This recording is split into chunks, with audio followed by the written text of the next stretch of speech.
Assalamualaikum warahmatullahi wabarakatuh. Hai para pencinta catur dan para caturmania, selamat datang kembali di Legenda Catur Dunia. Satu lagi kawan, saya akan tunjukkan permainan jenius dan berani dari Vasily Ivanchuk yang bikin kaum pos ronda akan gedek-gedek kepala. Mengenai profil Ivanchuk tak perlu saya jelaskan lagi kawan, kalian bisa baca di Wikipedia. Game yang saya akan tunjukkan ini adalah game waktu Ivanchuk bermain di turnamen Hooghoven Grup A di Wijk-Anzee, Belanda tahun 1996. Kalau era sekarang kawan, nama turnamennya adalah Tata Steel. Ini seiring nama sponsor yang berubah. Di turnamen ini kawan, Ivanchuk keluar sebagai juaranya di grup A, yaitu grup para pemain-pemain papan atas dengan 5 kemenangan dan 8 remis tanpa kekalahan. Menghadapi 13 pemain top dunia saat itu, hanya saja tak ada nama Kasparov ataupun Karpov waktu itu kawan. Nah, game yang admin pilih ini saat melawan murid Mikhail Tal, Alexei Sirov. Dan mereka bertemu di babak ketiga kawan, langsung kita ke atas papan. Vasily Ivanchuk pegang putih bermain dengan pion D4, pion D5 oleh Alexei Sirov, pion C4, pion C6, Slav defense, kuda C3, kuda F6, kuda F3, dan pion E6. Diagram berubah menjadi permainan semi-Slav. Pada posisi seperti ini, ada beberapa langkah pilihan utama bagi putih kawan. Memainkan pion E3 untuk membuka diagonal petak terang bagi gajah melindungi pion C4-nya, tapi konsekuensinya kawan, gajah petak gelapnya akan terkurung oleh rantai pion yang dia ciptakan nanti. Atau memainkan gajah ke petak G5 mengepin kuda, atau memainkan pion G3. 3 langkah utama inilah kawan bisa jadi pilihan bagi putih. Di sini Ivanchuk memilih gajah G5, hitam melanjutkan pion D pukul pion C4, sekarang pion E4. Dan ini adalah variasi Botvinnik kawan atau Botvinnik system. Membuka diagonal petak terang bagi gajah untuk menyerang pion yang ada di peta C4 ini. Dan sekarang putih juga mempunyai 2 pion sentral yang cukup kuat. Ancaman berikutnya adalah pion E5 kawan. Tentu saja balasan hitam adalah pion B5. Dan dengan memainkan pion B5 untuk melindungi pion C4-nya kawan, hitam seolah-olah menyerahkan kudanya. Karena putih menyerang dengan pion E5. Kuda pun sudah tidak bisa lagi menghindar kawan. Kalau menghindar, menterinya akan tewas. Alexei Sirov membalas dengan pion H6, gajah mundur, sekarang pion G5, dan apabila gajah mundur ke G3 kawan, selanjutnya kuda akan lompat ke D5, kuda hitam akan punya tempat yang kuat di center. Dan jika kuda hitam ini dipukul oleh kuda putih, maka struktur pion hitam akan kembali bagus lagi kawan. Dan tentu saja ini merugikan bagi putih. Pada posisi ini, Ivanchuk memilih langkah pengorbanan sementara. Kuda pukul pion G5, dipukul balik oleh pion H, dipukul balik oleh gajah putih. Dan gajah putih ini masih memberikan pimpinan bagi kuda hitam terhadap menterinya. Di langkah berikutnya, pion pun bisa mendapatkan kuda hitam ini. Sirov melanjutkan pengembangan kuda B ke D7, pion pukul kuda, dan jika dipukul balik kawan, nanti gajah tetap akan memberikan pimpinan. Selanjutnya adalah hitam fokus melanjutkan pengembangan gajah B7, pion G3 membuka diagonal petak terang bagi gajah Viacento di G2. Sepertinya langkah ini langkah blunder kawan, karena hitam membalas dengan pion C5. Membuka discover attack bagi beteng putih ini. Juga berkesempatan untuk pukul pion yang ada di D4. Simpel saja kawan, putih memainkan pion D5. Jika hitam nekat pukul pion ini menggunakan pion ataupun menggunakan gajah kawan, nanti lajur E ini akan terbuka yang bisa ditempati oleh menteri putih. Dan karena ada pion yang ada di peta F6, maka setelah ditutup oleh gajah, gajah hitam ini pun akan tewas nantinya. Mungkin jika saya terangkan melalui garis-garis ini agak ribet kawan, kita simulasikan saja. Pion E pukul pion D5, menteri ke E2 skak, ditutup oleh gajah dan gajah pun akan tewas. Begitu juga pada posisi ini bila dipukul oleh gajah, kuda pukul gajah, dipukul balik oleh pion, lajur E akan tetap terbuka, menteri E2 dan ditutup oleh gajah dan gajah hitam pun akan tewas. Oleh karena itulah, hitam tidak mempunyai kesempatan lagi pukul pion putih ini. Dan Sirov melanjutkan langkah menteri ke B6, mempersiapkan mungkin melakukan rokade sisi menteri, gajah G2, Sirov rokade panjang, dan Ivanchuk rokade pendek. Pion B4 lanjut Sirov mengancam kuda, kuda ke A4 berbalik mengancam menteri, menteri ke B5, sekarang pion A3. Ivancuk ingin membuka lajur A kawan bagi betengnya, pion pukul pion nanti.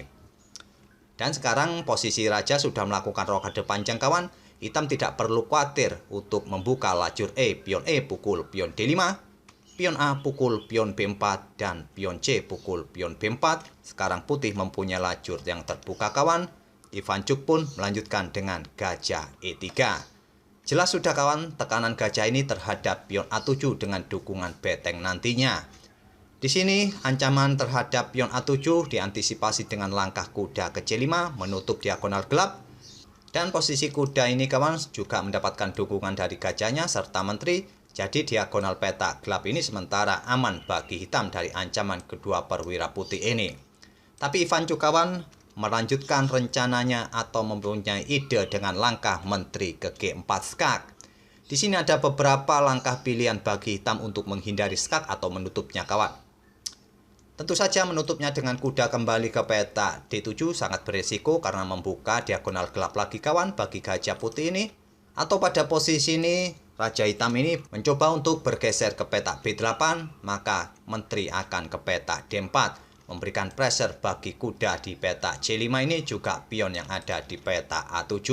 Cukup berbahaya kawan. Atau pada posisi seperti ini raja bergerak ke peta C7 naik kawan, maka selanjutnya gajah akan ke F4 dan ini akan memaksa raja untuk naik terus ke depan. Jika ditutup oleh gajah di D6, kuda pukul kuda, dipukul balik oleh menteri. Selanjutnya gajah akan mundur ke E3 mengancam menteri. Jika menteri bergeser kembali ke B5, maka beteng bisa mendapatkan pion yang ada di peta A7. Pada posisi ini Alexis Sirop mempunyai ide dengan menutupnya menggunakan beteng. Dan pada posisi ini kawan, kita sudah menemui momen yang menarik di langkah ke-20 ini. Seperti biasanya, sekarang saatnya kalian pause video ini dan coba temukan langkah brilian dari Ivancuk di langkah berikutnya ini kawan. Bahkan langkah yang dimainkan Ivancuk di langkah berikutnya, engine atau komputer pun tidak menyarankan kalian untuk memainkan variasi ini. Apakah sudah ketemu kawan langkah brilian dari Ivancuk ini? Tapi sebelum saya tunjukkan langkah brilian dari Ivancuk, seperti yang saya katakan kemarin kawan, di hari ini saya akan umumkan pemenang kaos untuk edisi pelajar kali ini. Saya akan memilih dua komentar, satu komentar dari video kemarin di pagi hari dan satu komentar video kemarin di sore hari. Untuk di video pagi hari kawan, yaitu bertajuk Vasily Ivancuk bertahan total tapi menang, saya pilih komentar atas nama akun. Banyak sekali kawan, komentarnya ada 188. Kalau lagi ada giveaway ini pasti komentarnya banyak. Tidak apa-apa kawan, saya apresiasi semua komentar kawan-kawan. Untuk yang di video ini saya ambil pemenangnya adalah, sebentar, tadi sudah saya pilih. Ini dia, atas akun Surya Aditama. Akun ini sudah sering kawan komentar walaupun belum saya umumkan ada giveaway, tapi akun ini juga sering komentar sebelumnya. Dan pemenang kedua saya ambil dari video sore hari kawan yang bertajuk Vasily Ivancuk tak peduli lawan punya dua menteri. Di sini ada sekitar 130 komentar. Jadi seperti yang saya bilang kawan, saya akan memprioritaskan para penonton setia yang sering komentar. Jadi mulai hari ini kawan dan seterusnya saya harapkan komentator-komentator baru silakan saja komentar untuk mendapatkan kesempatan lebih banyak lagi untuk mendapatkan kaos catur dari kami. Untuk pemenang kedua saya ambil akun atas nama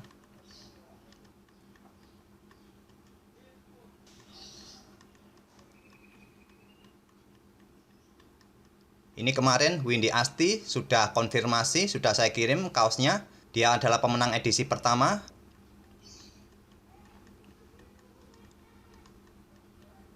Saya ambil atas nama akun, sepertinya ada di atas tadi, sudah kelewatan. Sudah saya pilih kawan-kawan, cuma kelupaan tadi. Bentar. Bapak Hengkico ini juga sering kawan komentar hampir setiap hari, hampir setiap video. Nantilah kalau ada ukuran XL atau double XL, kalian melihat fotonya ini, beliau ini badannya cukup besar. R Custom ini hampir setiap video juga komentar di beberapa video yang lalu. Tapi untuk edisi ini saya katakan bahwa untuk edisi pelajar. Jadi ini ada pelajar dari Lampung, getaran kolbu ini. Sepertinya di video-video sebelumnya juga sering komentar. Jadi saya pilih akun getaran kolbu. Selamat bagi dua pemenang yang saya pilih tadi kawan. Silakan konfirmasi bahwa kedua akun ini adalah milik kalian dan berhak mendapatkan kaos catur dari kami masing-masing satu kaos. Caranya silakan konfirmasi, hubungi nomor WA saya yang ada di kolom deskripsi. Nanti cantumkan screenshot bahwa itu adalah akun kalian kawan. Dan bagi kawan-kawan yang belum beruntung di edisi ini, insya Allah di edisi-edisi berikutnya kami akan terus lanjutkan kawan untuk bagikan kaos-kaos catur bagi penonton setia. Khususnya bagi yang sering komentar, like, dan bagi yang belum subscribe, silakan luangkan waktu buat jari Anda untuk mengklik icon subscribe sebelum subscribe dilarang atau berbayar kawan. Oke, selamat bagi kedua pemenang dan kita kembali ke permainan. Dan sekali lagi, apakah kalian menemukan langkah brilian putih pada posisi ini? Apakah kalian menemukan langkah menteri ke G7 kawan? Coba bayangkan apabila Ivancuk memainkan langkah menteri ke petak G7 ini, mengorbankan menterinya secara cuma-cuma. Inilah langkah yang dipilih oleh Ivancuk, mengorbankan menterinya tanpa pukul bidak hitam, hanya menawarkan menterinya untuk dipukul oleh gajah. Apa ide dibalik pengorbanan menteri ini kawan? Menteri ini tentu saja mengancam beteng, juga mengancam gajah. Jika beteng bergerak mungkin ke petak H5, gajah akan tewas. Begitu juga jika gajah bergerak, beteng akan tewas. Maksud dari putih menawarkan menterinya ini kawan, karena gajah ini posisinya akan menjaga kuda yang ada di petak J5. Jadi jika pengorbanan diterima, nanti putih mendapatkan kuda yang ada di petak J5 ini. Inilah yang sama persis dilakukan oleh Alexis Sirov, menerima pengorbanan menteri putih, gajah pukul menteri. Dipukul balik oleh pion, setelah beteng bergeser, kuda putih pukul kuda hitam C5 mengancam beteng dan menggarpu gajah petak terang hitam kawan. Pada posisi ini, langkah beteng bergeser ke C7, langkah beteng bergeser ke E7, atau langkah beteng pukul pion G7 merupakan langkah rekomendasi dari engine atau stockfish. Tapi pada posisi ini, Alexis Sirov memainkan pion D4-nya. Untuk mengancam gajah, juga membuka diagonal petak terang bagi gajah hitam menyerang gajah di G2 ini kawan. Dan juga menawarkan pada kuda putih untuk pukul beteng yang ada di petak D7 ini. Di sini Ivancuk memilih langkah gajah pukul gajah terlebih dahulu dengan tempo skak, dipukul balik oleh beteng hitam, dipukul balik oleh kuda putih. Pada posisi ini kawan, pion hitam ini sudah tidak mempunyai kesempatan lagi pukul gajah putih. Kenapa pion hitam ini tidak mempunyai kesempatan lagi kawan untuk pukul gajah putih ini? Padahal simpel saja bisa pukul. Ancamannya sederhana kawan. Kuda akan ke D6 skak, menteri hitam akan tewas. Oleh karena itulah pada posisi ini, pion hitam ini tidak akan berani pukul gajah putih. Ataupun juga jika raja hitam ini langsung pukul kuda yang ada di peta B7 ini menggunakan menteri ataupun menggunakan raja, selanjutnya adalah gajah akan bisa pukul pion D4. Dan tentu saja kawan, ancaman berikutnya adalah pukul pion yang ada di peta A7 dan posisi gajah sekarang melindungi pion G7-nya. Oleh karena itu pada posisi seperti ini tadi kawan, Sirov hanya bermain dengan menteri ke B6. Berencana pukul kuda menggunakan raja dan posisi menteri melindungi pion D4-nya. Tapi Ivancuk tetap pukul pion D4 mengancam menteri. Menteri pukul gajah dan Ivancuk menggeser beteng F ke D1 menyerang menteri. Menteri di sini ada dua incaran kawan, pion G7 dan pion B2. Langkah terbaik sebetulnya memukul pion yang ada di peta G7 kawan. Ini adalah langkah terbaik. Setelah beteng pukul pion A7, raja bisa bergeser. Setelah beteng bertumpuk mungkin di lajur A, bisa dibalas oleh hitam dengan beteng E8.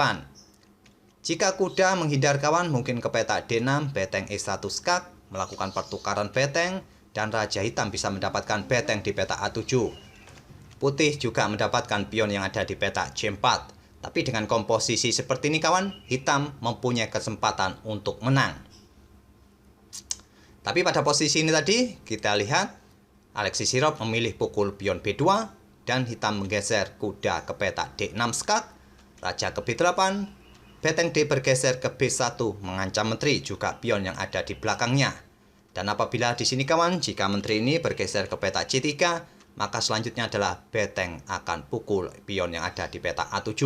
Mengorbankan diri jika diterima oleh Raja Hitam, kuda ke B5 skak, dan Menteri Hitam pun akan tewas, dan putih pun masih bisa menang dengan variasi ini kawan.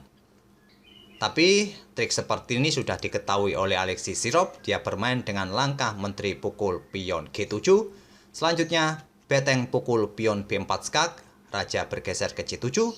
Beteng ke A6 melindungi kudanya dan persiapan melakukan skak dengan beteng di peta B7. Raja bergeser ke baris ke-8, beteng pukul pion, dan beteng ke A8 skak mat. Diantisipasi dengan langkah beteng ke B8 untuk mengontrol peta B7. Tapi beteng pukul pion skak ini memaksa Raja pukul kuda dan putih mendapatkan beteng hitam di B8. Dan sekarang kawan, kita temui permainan dua beteng melawan satu menteri. Tapi secara matematis kawan, dua beteng ini jauh lebih kuat daripada menteri. Apalagi dengan diagram atau komposisi seperti ini, hitam mempunyai pion lemah kawan yang terpisah di peta C4, mudah saja nanti beteng putih untuk menyergap pion ini. Dan apabila nanti terjadi pertukaran menteri dengan dua beteng putih ini, putih masih bisa menang dua pion kawan.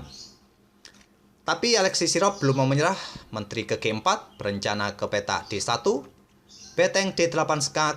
Setelah Raja bergeser, beteng putih sekarang mengontrol peta D1 kawan. Dan Ivanchuk melanjutkan beteng ke A1. Barulah di sini di langkah ke-35, Alexis Sirop, murid dari Mikhail Tal, menyerah. Karena sudah tidak bisa lagi kawan, hitam berharap remis apalagi menang dengan komposisi seperti ini. Saya tidak akan melanjutkan langkah-langkahnya hingga bidak habis. Silakan kalian sendiri teruskan kawan.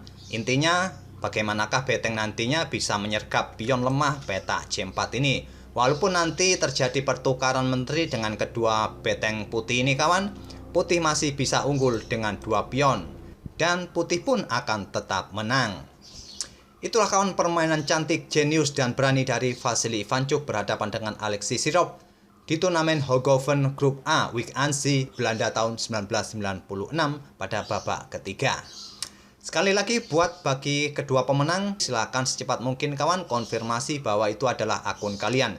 Kirim screenshot pada nomor WA admin dan jangan lupa juga nanti kirim juga alamat lengkapnya. Namun bagi kawan-kawan yang belum beruntung di edisi ini, jangan khawatir kawan. Di edisi selanjutnya insya Allah admin akan terus berbagi kaos catur bagi penonton setia khususnya yang sering komen. Oke kawan, kita akan bertemu di video-video berikutnya. Terima kasih. Wassalamualaikum warahmatullahi wabarakatuh.